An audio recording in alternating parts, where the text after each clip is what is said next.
భారత రెజ్లర్ అమన్ సెహ్రావత్ పతకం సాధించడం సంతోషంగా ఉందన్నారు AP deputy CM Pawan Kalyan.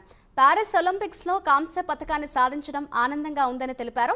ఈ సందర్భంగా అమన్ సెహ్రావత్ కు మనస్ఫూర్తిగా అభినందనలు తెలియజేశారు. రెజ్లింగ్ విభాగంలో మన క్రీడాకారులు ప్రతిభ ప్రశంసనీయమని కొనియాడారు.